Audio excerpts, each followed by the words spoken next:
Welcome to episode 25 of the St. Charles Podcast. I'm Eric Wood. Father Mark Brown. And we are here to talk about developments in global Anglicanism, specifically the Abuja developments, where last week us and much of the Anglican world is watching with the time zone change, the developments of what's happening in Nigeria, where a group called GAFCON, which is the Global Fellowship of Confessing Anglicans, if I have that right, which is essentially the primates of the most conservative elements of the Anglican Communion. Right. The primate of Nigeria, the primate of Uganda, the primate of Rwanda, and then in America, the province that they would recognize is not the Episcopal Church, it's not us, it's the ACNA. ACNA. So last October, they had a Martyr's Day statement that GAFCON put out saying, with the new Archbishop-to-be of Canterbury, we have had enough and we are reorienting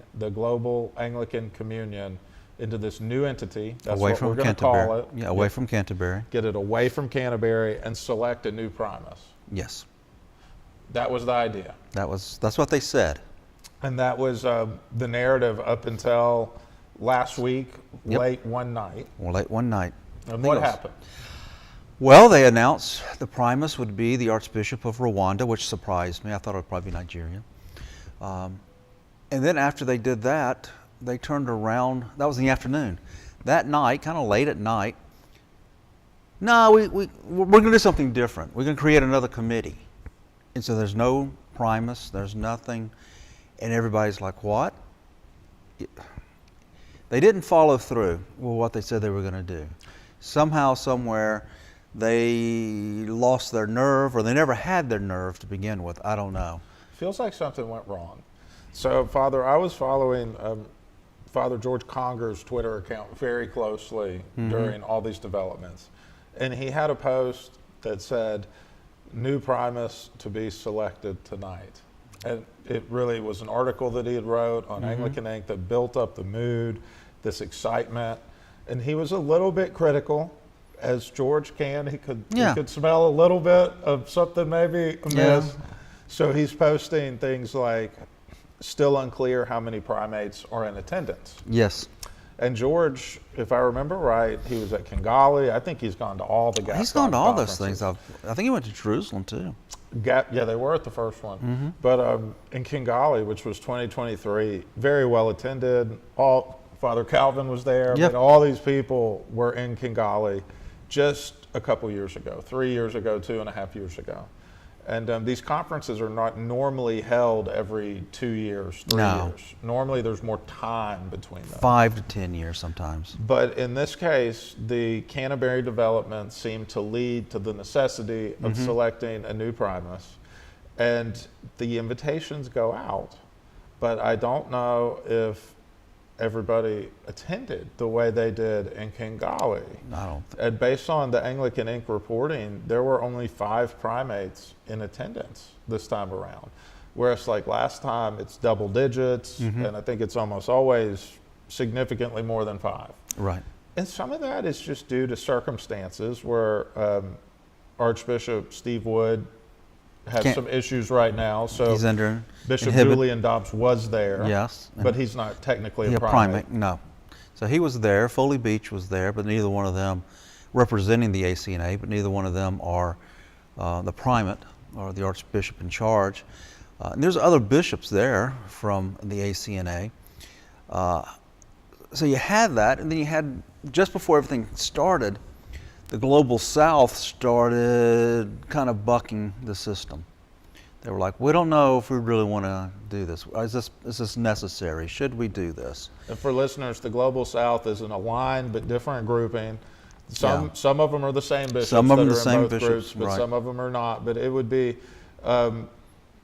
Southeast Asia inclusive, just a little bit broader than GAFCON, which is more Africa and Australia centric. Right. So these would be the guys from in the Indonesian areas, Pacific, Sri Lanka, and even probably the southern cone, which is Latin America. This was a different group. And they would sometimes be fully aligned with GAFCON. Sometimes there'd be some space between them and GAFCON. But Father, what shocked me about this one is not that the Global South was not fully behind it, because you're right, you had seen indications of that for a while. But it's that, like, really benchmark important pieces of GAFCON were not there, such as Kenya, which is it's a province that's been deeply involved in all the GAFCON stuff from the beginning, and they didn't even attend, is my understanding. So what that causes me to look at is why. Yeah. And it could be that in Kenya they have female bishops.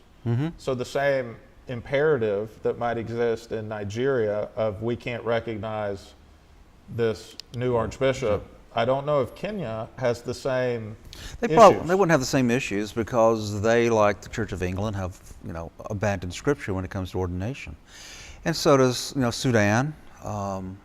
Who else is Angola, South Africa?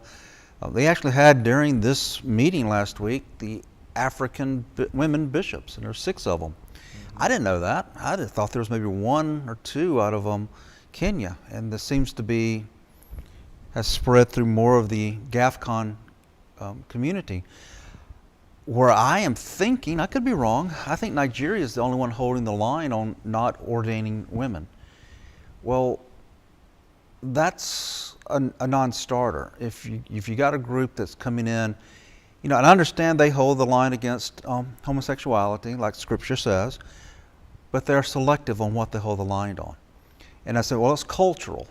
I think you and I were having this conversation earlier. It's cultural. They used to have women, like witch doctors, healers, and things in their pagan religions. Okay. And so did the early church encounter that with the Greeks and the Romans. It's true. And the Canaanite communities around Israel and around the church. So every pagan religion has had female clergy. But when the church has come in, they're like, no, we don't do that. You don't do that. God does not do that. And the church has never given on that. You saw it in Acts of the Apostles. I mean, it's amazing to me, and maybe I'm more dogmatic than most. I'm not very gray. I don't operate in the gray. I'm black or white. Always been like that, even since I was a kid. If God says no, clearly, plainly says no, who are you, who am I, who is any bishop to say God got it wrong and I know better? I've said it many times when I'm teaching classes. If some pastor or priestess comes up and says after 2,000 years, God told me this, and it goes counter to everything in Scripture, counter to everything the church has been doing for 2,000 years, that person has the onus to prove that they're right, and they're not. And not just on these issues, but that could apply to dispensationalism and Yes, a lot of different things things did not exist before the last 150 years. 150 years, and for dispensationalists, it came out of the Scottish Presbyterian Church. And it was immediately condemned by the Scottish Presbyterian Church as a heresy. And Darby was excommunicated. He went to Ireland. The Irish were like, yeah, get out of here. And they kicked him out. So he comes to America, and here in America, anything goes. But he still didn't go anywhere until the Millerites, and then Schofield, who really got it going, and Schofield was a con man.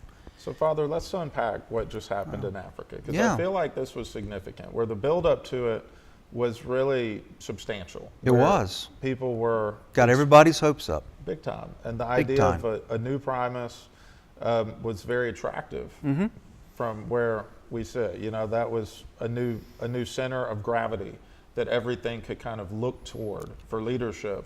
And we don't really have that. No. And I get to wondering, how did this happen? In the fallout, how did we get here?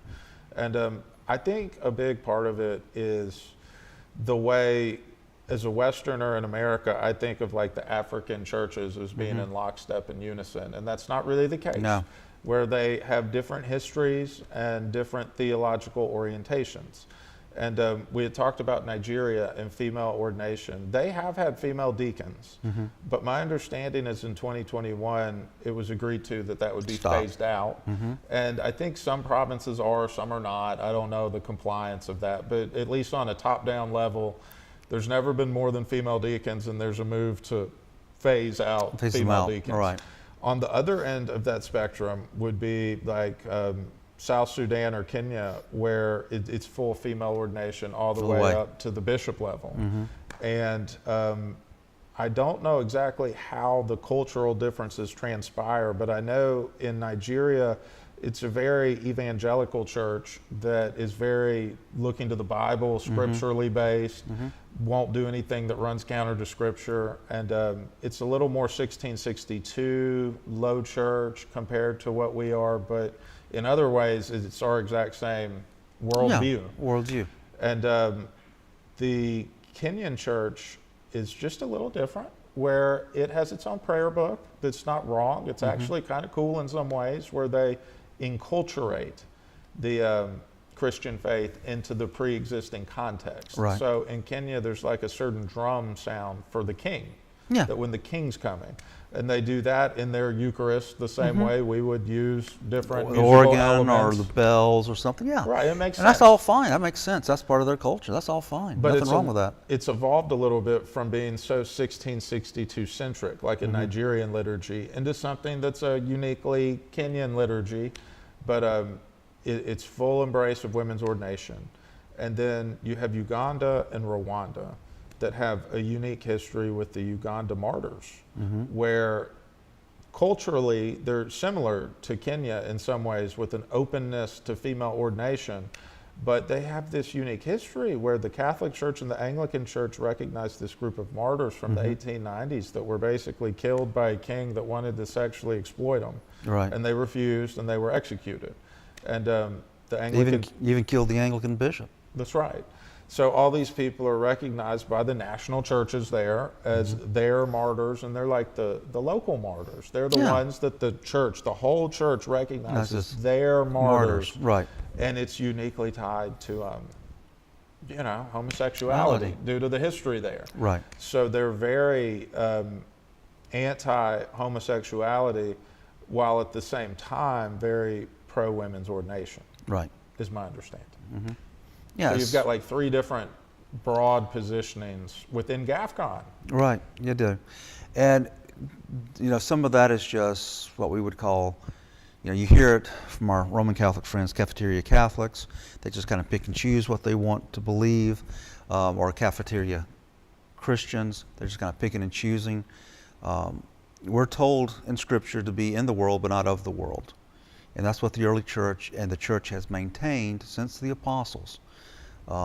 In rejecting these things of the world. Now, in places where we've allowed the pagan to embrace the world, you get superstition and crazy things. I mean, voodoo, which is a mixture of Roman Catholicism and Eastern African paganism. If you look at it, you look what goes on in Mexico and around the Day of the Dead, where they take used to be a real skeleton, but now it's a plastic skeleton, dress it up in a wedding dress, carry it around, and people throw tobacco at it. And it's some sort of representation of the Blessed Virgin. And people are like, what? And the church, the indigenous church down in Mexico is like, oh, please don't do that, please don't. But they incorporate these things into it that is pagan, and it's wrong. And we see it in Africa, in the Anglican Communion, what's happening. We see it here in America with what's happening. But what we're doing is we are allowing the culture to impact and affect the church. And the church that Christ created was to change the culture, not for us to be changed by the culture. And I think our bishops have lost the plot on that. They want to be liked. I'm sure the African bishops love to be liked. And what I am seeing from all the bishops, whether they're African, Latin American, Roman, Anglican, whatever, they get their little fiefdom and they're going to protect it. And they'll do whatever they have to do, whatever compromise they have to make to protect their little fiefdom. And it's wrong, and God is going to hold them accountable. I tremble for what is going to happen to some of the bishops when they finally meet Christ.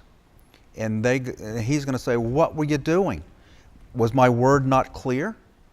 Do you not understand the Scriptures? What about the Scriptures did you not understand? And what are they going to say? Well, we wanted the world to like us. And Christ says, remember what I said? They're going to hate you because they hate me. And I think our bishops have forgotten that. Now, there's a couple of them online, but they're just keyboard warriors. They're not really doing much. I'm seeing that. Now, am I getting jaded and cynical? Yeah. Where's our leadership? Like I was having a conversation Sunday with a young family, and he was asking me, and he said, well, what about our bishops? And I said, look, I'm probably the wrong person to ask. My formative years about leadership was in the Marine Corps, where if you're in charge, you're in charge. And people can understand how I joined the Marine Corps because I was such a contrarian. But I fit in well with the Marine Corps. These are the rules. You follow them. Plain and simple. I've said it before. I was a brand new second lieutenant. I was on leave for the first time in over a year. And I was literally 1,000 miles away from Camp Lejeune at my in South Alabama at home. And I get a phone call, and I'm recalled. Get in the car, come back now. Don't come back in the morning, come back now. I'm thinking, oh, well, we're not on air. I'm thinking we're getting deployed somewhere. I go back, I get there, 12-hour drive, walk in, standing in front of Major Miller, who's a British major, who's our XO. And he looked at me and started chewing me out. And I looked at him, and I'm like, well, sir, I wasn't even here. 21, naive, stupid. And he looked at me, and he said, Lieutenant, you're in charge. You're responsible, whether you're here or 1,000 miles away, for whatever your platoon does or does not do. That's the Marine Corps ethos. That's the military ethos. And so I look at our bishops. What are you doing? You're responsible. What are you doing? You know what the orders are, what the game plan is. Christ told us as the ascension. He left us the Scriptures. He left us the church. What are you doing? And I say that to my bishops. I said it last November to Bishop Jones, right there. What are you doing? When he told us some of the things that were going on, you and I was just like, we were both stunned. Well, what are you doing? Nothing. Nobody rocks the boat, and we just go along with the culture. So yeah, they kind of got my hopes up, talking a big game about this thing last week. And the more I see the folks that are online talking about how wonderful this was, how great it is, you're overselling. To me, you're overselling all. At least the Kennedys pointed out some things that were wrong about it. But it's just a lot of overselling on something that was a nothing burger. Like spin. There's just spin. Just like what the spin doctors, they called it in the 90s with the Clintons. James Carville was their spin doctor. He would go out and spin everything to make it look good for the Clintons, make it look good for the Democrats. And now we have them all over the place in politics, and now we have them all over the place in the church. Nobody's standing up saying, we messed up. We should have done this. We didn't do that. You don't hear that from bishops. They spin it to how it looks good for us, and we're supposed to be okay with it. If it had been sold as we have objections to this new archbishop, and we want to get together and put together a statement outlining our objections, that would have been good. I think it would have come across totally fine. It wouldn't have been a letdown. It would have been a letdown. It would have been right and proper, and everybody would have gone, yeah. And they put out a good, firm statement on this. It's a good statement. It's a good statement. We'd be all going, okay, they did what they said they were going to do. But we're going to come and give you an alternative. We don't have that alternative. I don't see it. Oh, they give us a committee of what, 3? They already have that though. Like the Anglican Communion already has kind of the same. We have so many committees in the Anglican Communion, it's ridiculous. You can't throw a dead cat without hitting a committee. It's a very complicated structure. It is, and you just sit back and they made it more complicated. Another layer, another Byzantine bureaucratic layer. Makes the global Anglican Committee a little like the Anglican Consultative Council, I think. It's one of there's a similar entity within the instruments of communion through Canterbury that's built very similarly. So like the idea of we don't want to have a primus the way Canterbury does, but we'll have one of these committees the way they do. I just don't understand. And what's it. its function? And why do it right now after Kingali?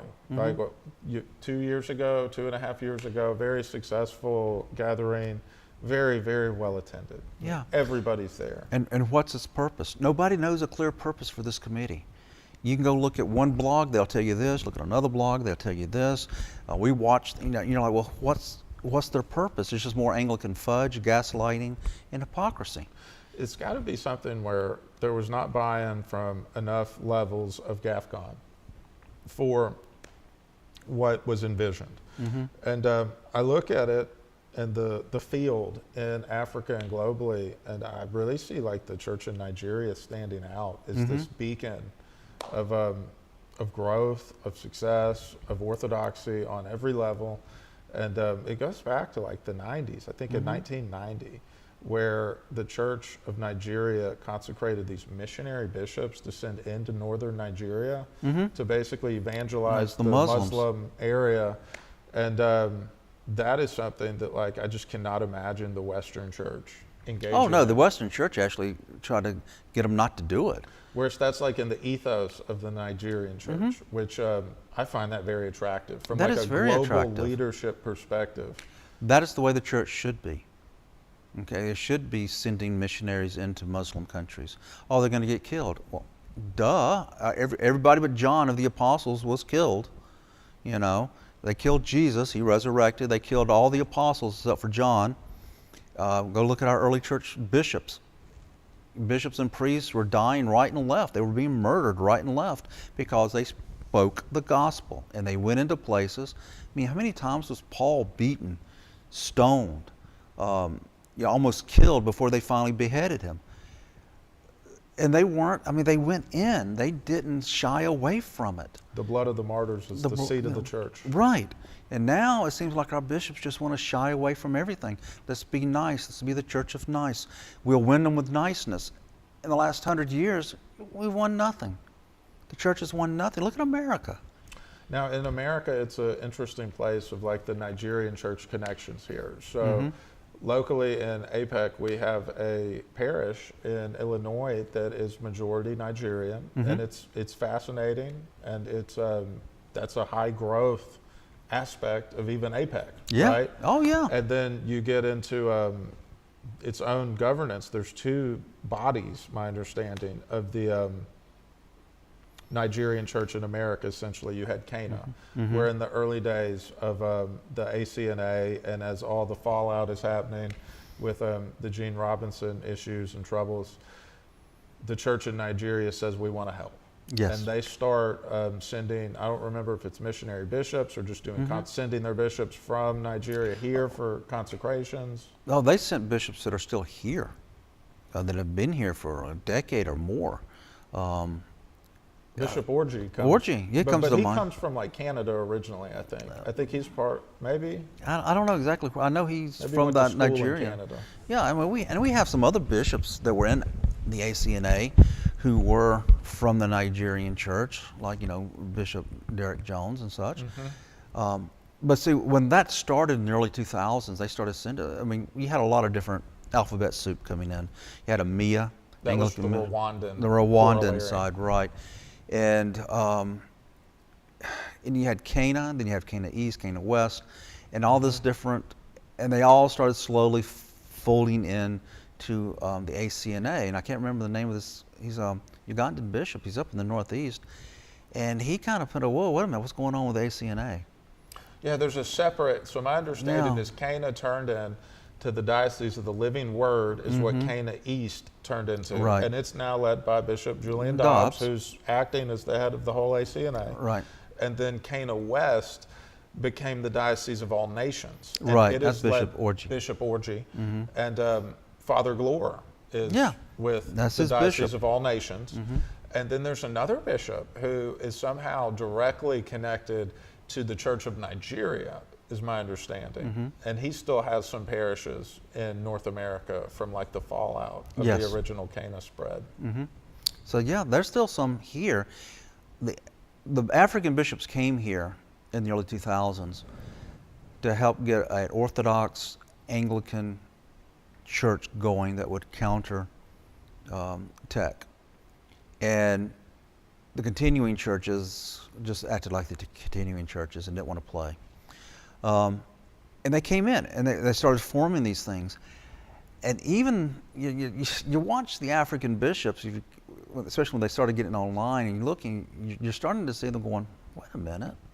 Bishop Orgy, you've seen some of his statements after. Good. He's good. Oh yeah, he's good. I had some of his statements after this thing last week. I haven't seen him. He's not happy. He's not on board. He's not coming out.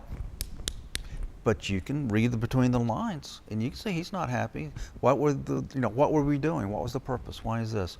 Why is that? And then he's making little cryptic statements about the commissions and things like that. Same with Bishop Giffen.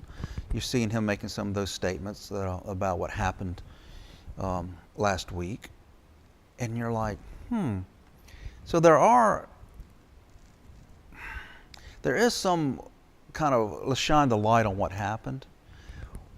Some of the speculation I've heard is some of these provinces still are dependent upon money from the Episcopal Church. Mm-hmm.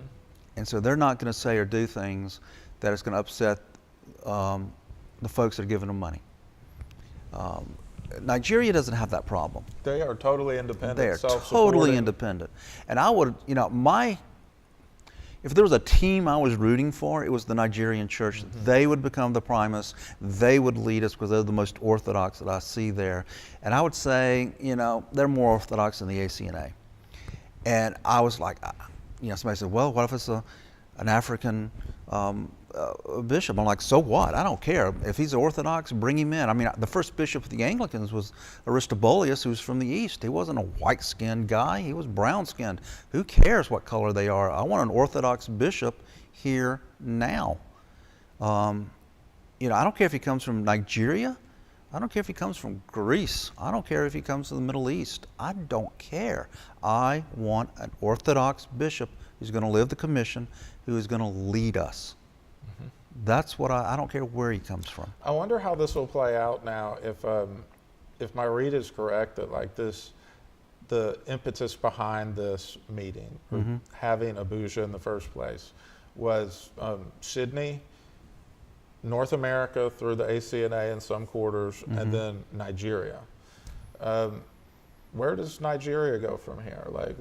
What is the next move there? I don't know. I mean, they may have just totally misread the tea leaves when they called for it, when the Archbishop called for it.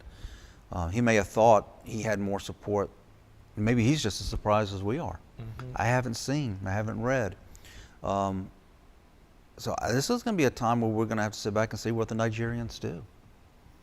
And I'll be honest with you, wherever the Nigerians go, I think the Orthodox Anglicans should go, hey, let's follow those guys, regardless of where you are. Regardless of where you are. The Orthodox Church Orthodox Anglican Church has to come together. And we got to stop all this tribalism, because Satan's picking us off one by one. And we have to start following bishops who are Orthodox and are going to follow the great commandments of Christ and God and the Great Commission, and they're going to be apostolic bishops, like we saw in the early church, who stand for the gospel, stand for Christ, and they're brave enough to stand for it. And there's no fudge, there's no wiggle room with them. And that's what I think. If a bishop would come out like that, he would garner a lot of attention and probably start, seeing folks going, hey, let's listen to him, maybe follow him, because the Anglican Communion is just bereft of leadership. And I know that upsets people. I have a good bishop. I'm going to get a phone call this afternoon from one of my good friends who has a bishop, and he loves him to death, just like I love my bishop, and he's going to call me and say, well, my bishop's not like that. You sure? What's your province doing? What's your diocese doing? Is it growing or is it shrinking? I think it shrunk last year. What's your bishop doing? Is your bishop even asking you why you're shrinking? I mean, when George Conger, nothing he did wrong, he's just aging out. Did his bishop say, George, what's going on? Okay. Are they going around going, hey, if we were shrinking, St. Charles, what are you not doing? What's going on? What's happening? The bishops don't seem to want to talk about that. They seem to be happy if for the wrong reasons. There's no sense of urgency about anything. And I think that's what gets me. And I do hope that Nigeria will fall back, reorganize, regroup, and we'll start seeing Orthodox bishops in other jurisdictions having loose confederation with them, whatever, going, hey, these are the guys. And the other bishops are getting mad. Well, be like them. It's almost like we need to do what Bishop Grafton was doing, where he's having contact with the Old Catholics and the Eastern Orthodox in North America. And those relationships build and build and build. And in North America, I mean, I guess there's probably 4 or 5 decent tech dioceses left that you will find Orthodox parishes that we would have a lot of alignment with. And the one closest to us would be Tennessee. But the rest of the tech world is a little wild. It's a little wild. That in the ACNA, you have a very similar dynamic where you have wild things in Doma that you wouldn't even see in the Episcopal Church, where like a bishop ordaining his own wife to the priesthood, and things like that. But the corollary to that is you have the Diocese of Fort Worth, you have Reformed Episcopal All Saints, Church, all nations, all You've nations, got all these good dioceses, you got all nations, and all nations have that. They are all nations. He has priests and parishes throughout the world. Bishop Orji does, not just here in America. A friend of mine contacted me. He's now a priest in all nations, and he's in Italy. And I was like, whoa, okay, I didn't even know they went. Bishop Orji's like, oh, let's go. He took him under his wing, even though it's Bishop Orji, I think he's out of Texas. I could be wrong, but I think he's out of Texas. But he took an Anglican priest in Rome under his wing. That's what a bishop does. The Reformed Episcopal Church, go into the Balkans, in the Southern Europe, Southeastern Europe like that, and they are growing by leaps and bounds in Serbia and Croatia and everywhere else. They got little small parishes, but you see the pictures of them, the people, the standing room only, and sometimes standing outside. And these are Orthodox sound churches. So the Reformed Episcopal Church, as part of the ACNA, is sound. Fort Worth is sound. You got Bishop Orji, sound. And you got some other guys who left. You got like Derek Jones. Then we have Bishop Giffen, who got left the APA over rearranging deck chairs on the Titanic, and everything else. Okay, why aren't these bishops? Why are they hanging on to structures that are dead or dying? Why aren't they cutting themselves, attaching themselves to the living vine, which is Christ? It kind of resembles right-wing politics in Britain in a lot of ways, where you have the Conservative Party atrophy. Nigel Farage is one alternative that would be kind of ACNA, and then Rupert is kind of the new thing. Yeah, you got all that going on. So you can see here, why do we Anglicans hang on to a structure that has died? Okay, why? I know people are, well, we're going to stay there. We're going to revive them. You've been trying for 50 years. Have you revived anything? I get the appeal if you are geographically in one of those dioceses that's still good. You've got a good parish. It's fortified. I get the appeal of that. I get it. But also I get you got to also look at the landscape. Why are you hanging around? Are you hanging around because your parents went there for generations? It's a beautiful church, but it doesn't preach the gospel. How is that feeding your soul?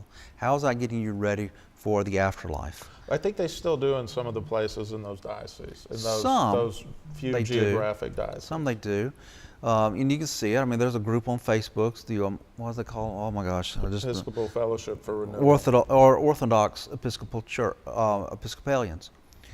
Then you have to say, well, what is Orthodox? Sometimes these folks, like the Orthodox Episcopalians, you look and you're like, you can see, well, not, come on, you're almost there, you're coming there, but they got a lot of baggage from all of this that they've had, and they don't understand that that's wrong because they were taught it's right. Well, I think there is virtually no difference between the Diocese of Central Florida, the Diocese of Springfield, the Diocese of Dallas within the Episcopal Church, and then certain dioceses within the ACNA. Yeah. The Diocese of South Carolina, the Diocese of Pittsburgh, the Diocese of Quincy. Like a lot of these these modern dioceses in different jurisdictions used to be together at General Convention. They used to be allies. They used to work together on stuff. They were part of the same, like, I guess, team within the broader Episcopal Church until yesterday in like the grand scope of things. Right. So I don't think there's really any difference in like a conservative tech diocese and a theologically progressive ACNA diocese. Like they're the same. They're the same. You know, and there are, I mean, what was this? Was this a month ago? We were up in Nashville, St. Charles, and the Episcopal priest who celebrated there. He and I had a conversation afterwards. You know, he's an older man. He's pretty sound. That's how Tennessee is. And I'm talking to him, and he and I are talking, and we're not disagreeing on. I was shocked. Okay, I was shocked. I thought we would disagree more than we did, and what we disagreed on were periphery things.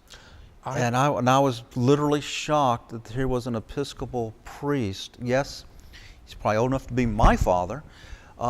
So he goes back a long ways, and I'm just like, so it gave me a new understanding that maybe they're still good, sound people there, but where are they? How can we all come together and work? I think what has happened, and this is kind of anecdotal, but it's more than just a handful of studies, I guess. But I think Orthodox priests within the Episcopal Church self-selected transfers to dioceses that would let them live out their values in a way that's consistent. And I think Tennessee was one of those destinations. The same way you'll hear Father Conger talk about him going from the Northeast to Central Florida. The priest we're talking about in Tennessee started in the Northeast too. Right. And wound up landing in Nashville, which is kind of the same deal as going to Central Florida in terms of alignment within the Episcopal Church. And I can think of an assistant priest at Nativity that left to become the rector at Franklin. In Tennessee? In Tennessee, I don't know, 7, 8, 9 years ago, probably 9 years ago now. So I think there was a lot of that. I see the writing on the wall. I want to go somewhere sound within, you know, the Episcopal Church. And hopefully you don't get a crazed bishop. Well, you're way less likely to have that happen in one of these dioceses because they're trying to not do that. Yeah, they're trying. I'm hopeful that the diocese up here in Tennessee, Middle Tennessee. They call it Tennessee, but it's the middle one. Middle part, yeah. And they have a good bishop in relative, you know. But I just worry for them because they're eventually, what do bishops do? Is when I read Goodbye Good Men, which is about the Roman Catholic Church and the seminary there, how they weed out, or how they used to weed out Orthodox young men and only let those who are just like them in. And my concern for the Middle Tennessee is that eventually they're going to happen to them what happened to Bishop Love up in Pennsylvania. That's one possible path, but I think the opposite path is like what happened in Dallas, where like you replace someone with someone else that's very similar ideologically. Yeah, well, we hope. But is it self-perpetuating? Are they going to keep having enough of these bishops? You I'm going to have to. Or what happens if you don't? So like you could have a situation like Bishop Love or a situation like Dallas. In which way is it trending? I'm hoping not like Love. I mean, I would think that Tennessee would be more like Dallas. Just like I would hope. Just my gut would tell me that, but I don't know that. Have we even got an idea about what they're doing for the bishop up there? I think they have a year-long. They announced a year-long search where their current bishop remains in place while they start the process and do all that. And I want to say they're about halfway through with that. Okay. Well, we'll just keep praying and hoping. Just praying and hoping. And I'm just hoping Nigeria can just come back, reorganize, and then the rest of the Orthodox will look at that. Yeah, that's one thing that's really happening right now is the fallout from Abuja. The other is the fallout from young Anglican Joe. That's still just reverberating. North American Anglican, boy, essay after essay on that one. And that it's fascinating. Like he's making real theological arguments that make a lot of sense if you're in one of those geographic dioceses, but they don't make a lot of sense outside of that. No, they don't. And and some of the priests and theologians that are getting on there have started tearing apart his logical reasoning, his theological reasoning, because he says, like the Church of Rome, if you got to get, you got to not be schismatic from anybody. Well, then why didn't you go to Rome? Well, he didn't consider Rome a church part. And I'm like, the theologians and the Anglican theologians and priests are going, what? So he has to kind of nuance things. The Episcopal Church, we schism from them. But the Anglican Church didn't schism from Rome.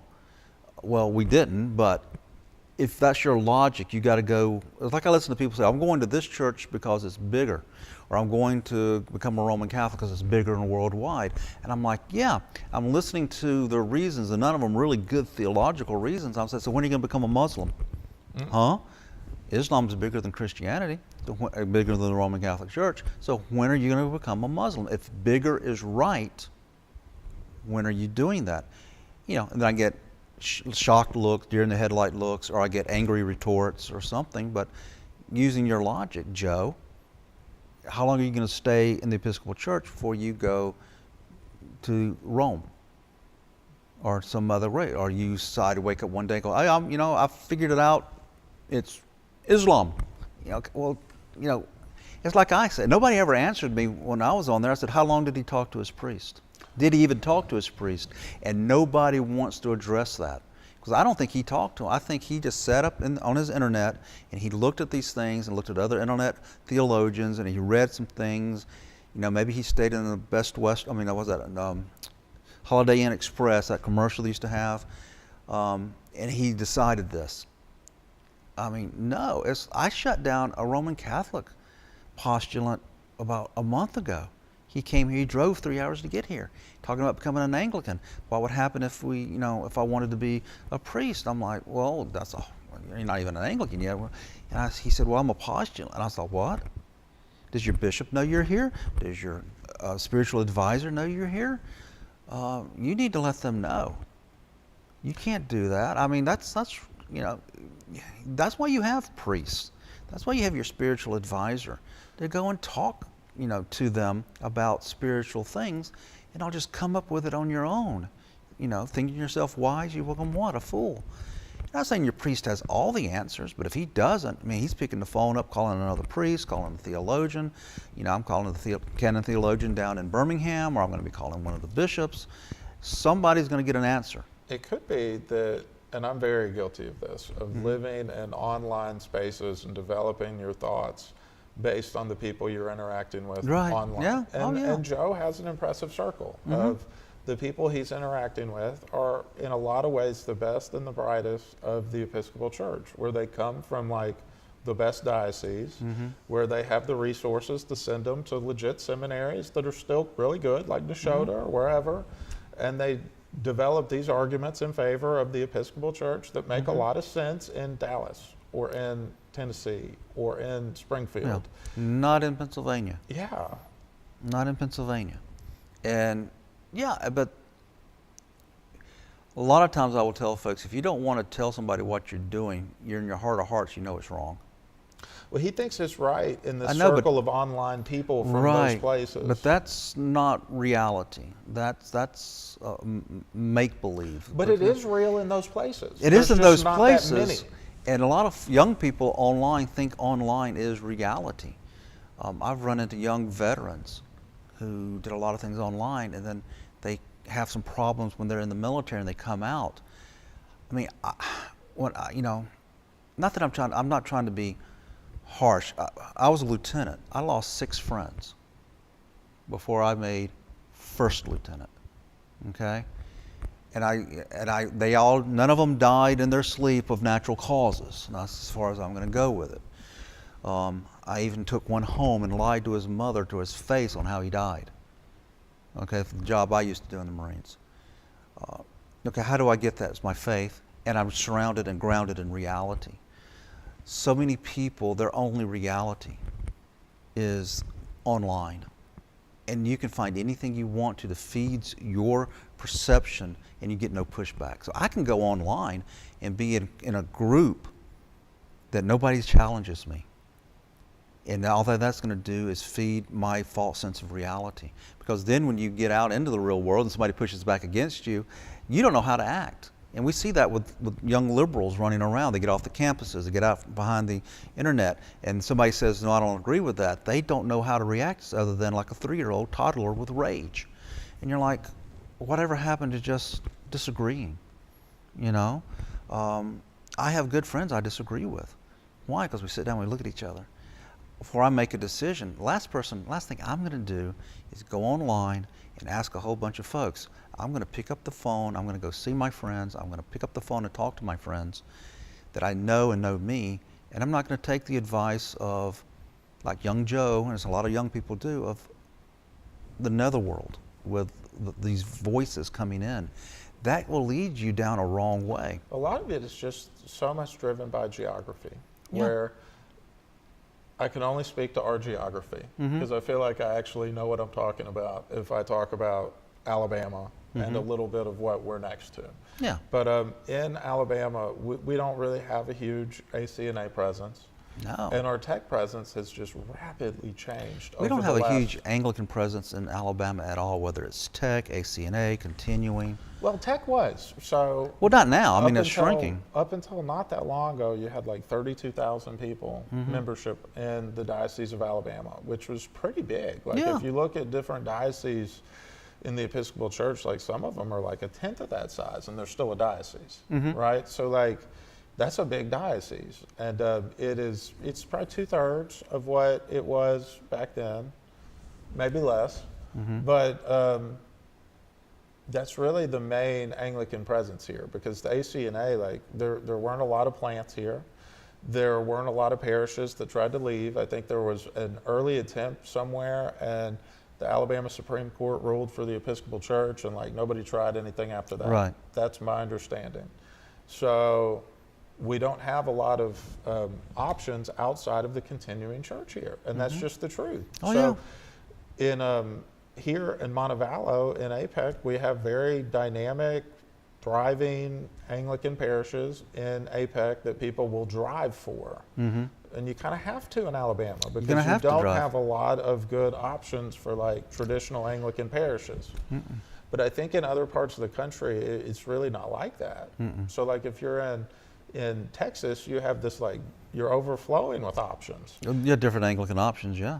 Where you have like the REC, which has a big presence in Dallas. The Episcopal Church is still pretty good in Dallas.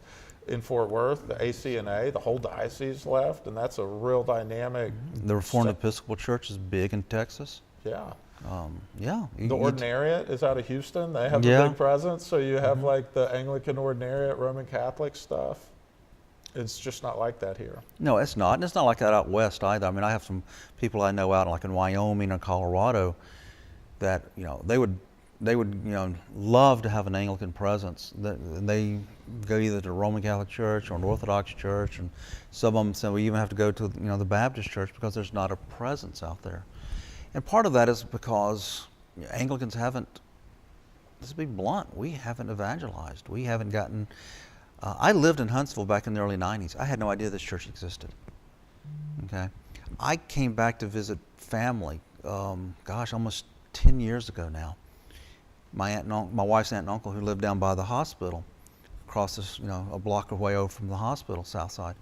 And we were looking for, St. Mary's, because that's where we were going to go. We weren't going to go to Episcopal Church, so we can go to St. Mary's. And my youngest son and I were walking around, and, instead of being on Jefferson, I ended up on Washington.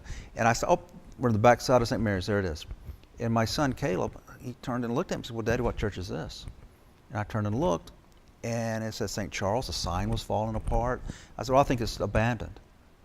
And I walked and I looked in, and I saw the Sanctus light was, and I said, well, Christ is in the tabernacle. So I sent my family to St. Mary's, and I came here.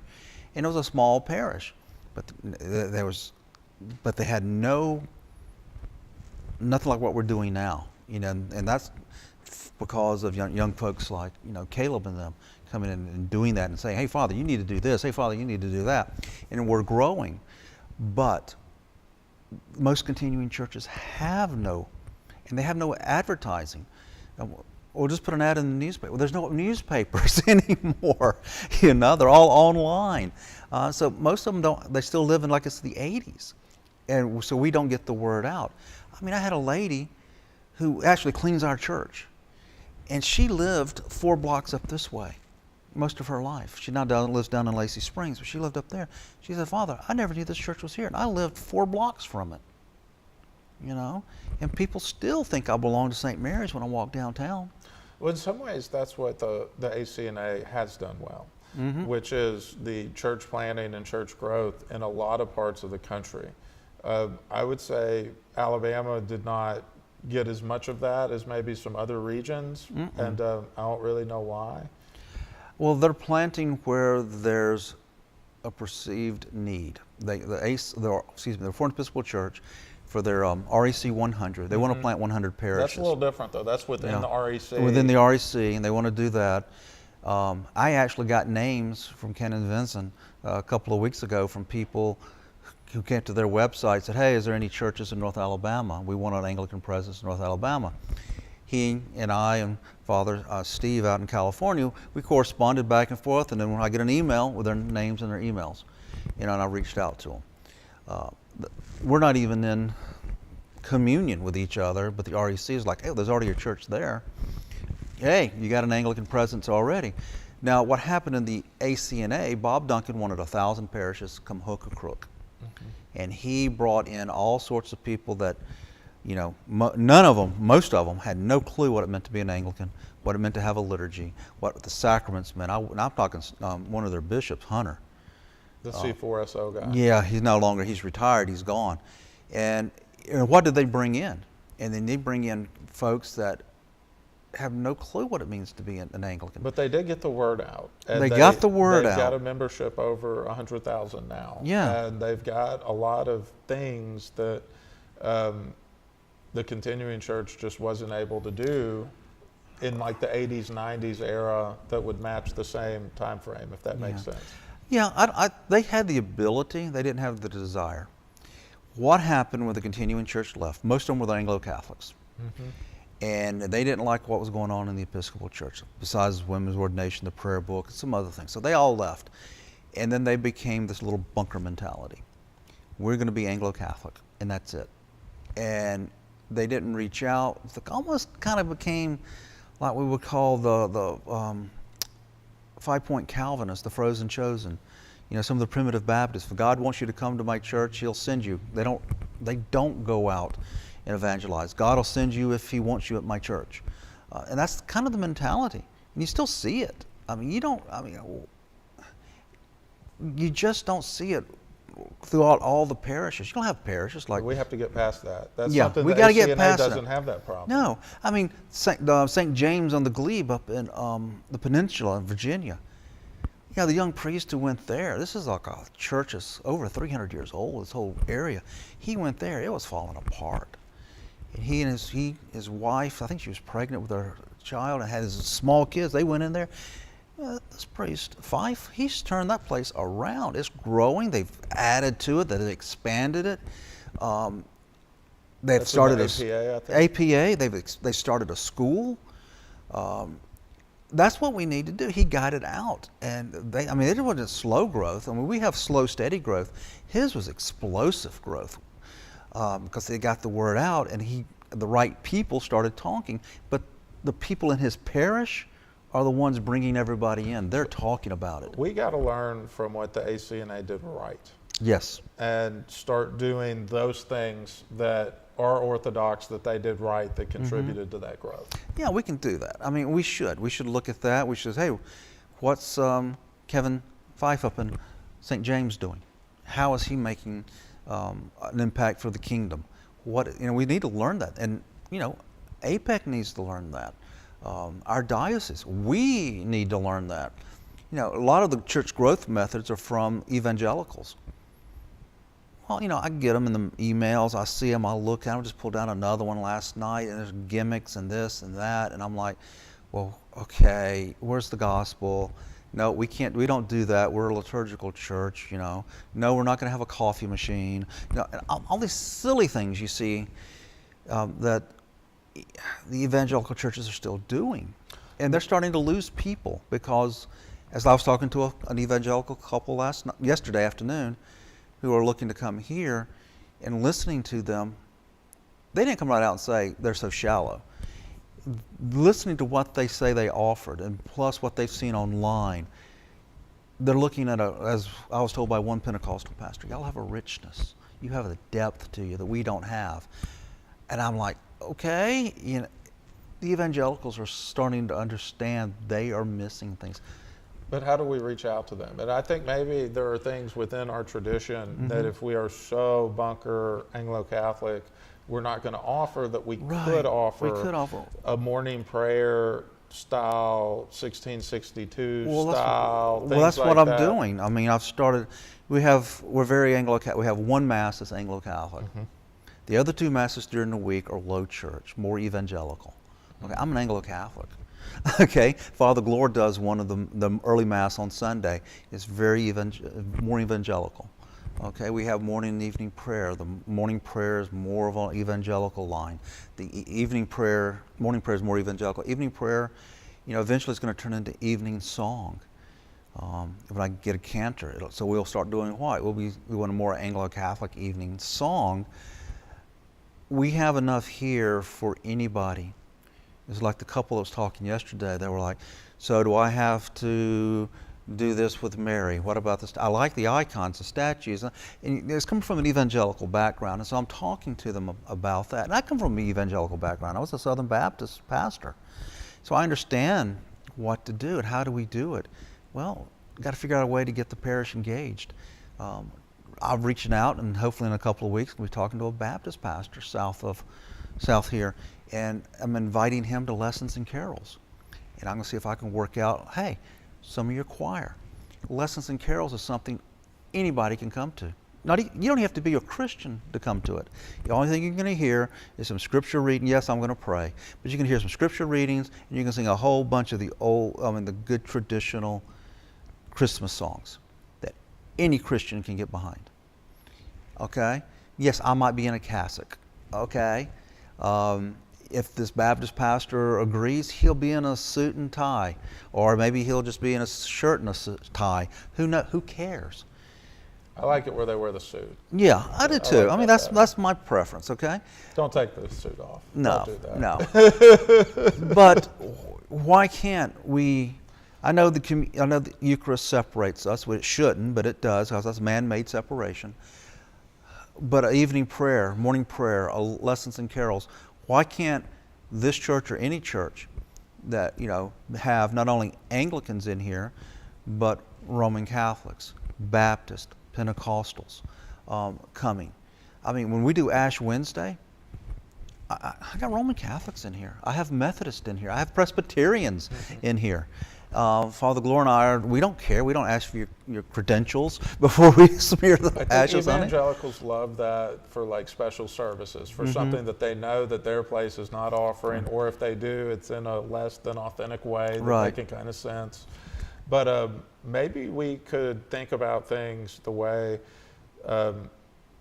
conservative Episcopal parishes did 30, 40 years ago, succeeding, where like a morning prayer centric service every other week, because they're not used to communion weekly. They're intimidated by it. They need a certain level of being brought up to speed, catechesis that needs to be done. And it's a lot to ask that be done before they attend their first service. Right. So like what the Advent would do a lot of is you'd have a normative Sunday service of morning prayer. And that would be like not like the only thing, but that could be like the Sunday service at this week, and then next week they do communion, something like that. If that would help bring people in, There's a book I've been reading, The Celtic Way of Evangelism, and I think it was written back in the late 90s. And it talks about how the Anglican Church, the Celtic Church, differed in its evangelism from the Roman Catholic Church. The Roman Catholic Church would go into an area, set up a monastery, kind of put a wall around it, and when you were civilized enough, you got the gospel. That's kind of broad-based, broad. But the Celtic Church, this is what St. Patrick did in Ireland.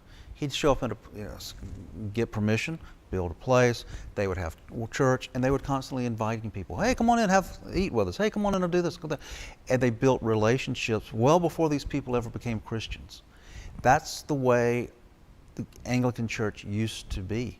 That's the way we evangelized. So I sit here, and I've told this parish, I said, we live in a pagan world. And we're going to have people coming in who are going to come to Christ. They're going to have tattoos. They're going to have weird colored hair. They're going to have septum rings. They're going to have piercings. All that. That's who they are. And they my envision would love to see that, some young person with a nose ring sitting next to some guy who's in a three-piece suit, because that's the Christian faith, and that's the way the Celts used to do it. That's the way we used to do it. And all the Columbus, Colombo, Cuthbert, Bonaventure, all of these guys, they went everywhere, and it's just the church just blossomed. Somewhere we got to get that back. I think the morning prayer could be something that's less intimidating to the evangelical seeker. I think it could be. I think it's more contemplative. It's not as Catholic, because I get that a lot from they got that knee-jerk reaction to Catholic. They're a little resistant. They're resistant because they've been taught their entire life everything and anything Catholic is bad. Mm-hmm. And so can we expect them to come into an 11 o'clock service with the singing, the chanting, the incense, the genuflecting and everything else? It's a learning curve. It's a big learning curve, and it's a shock too when they come in and they see it. And that's why I'll say, hey, come to the 9 o'clock service, or come to morning prayer, evening prayer. Some of our newer converts, they come to morning prayer or evening prayer. It's helping them to become used to it, Anglican, more liturgical, and they still come on Sundays, and they also come on Wednesdays because it helps them. This is the more low key. Father's not slinging incense everywhere. He's not singing. He's not chanting. It's a little more comfortable. It's kind of an ode that's also consistent with our parish's founding ethos to like the Caroline era. Mm-hmm. So like in that era, it's before the Oxford movement in 1830s, where like weekly communion was normative, mm-hmm. or even in like bigger places more often than that, right? But in the Caroline era, monthly communion was considered like often, because coming out of the medieval time period of like they'd only receive once a year for Twice Easter a year. or whatever. Yeah. Mm-hmm. So they would emphasize morning prayer and evening prayer. Like the daily office was mm-hmm. way more emphasized at that era than after the Tractarians came along. Not that they didn't like it, but it was more Eucharist centric, mm-hmm. right? Yeah. So well, even the Roman Catholic Church, one of the classes I took at the Catholic school I graduated from, it was a Jesuit priest, I still kept my faith. He was talking about what's going on in colonial America. And he made a comment which all the Catholics thought was outrageous. He said, in colonial America, the Protestants received the Eucharist more than we did.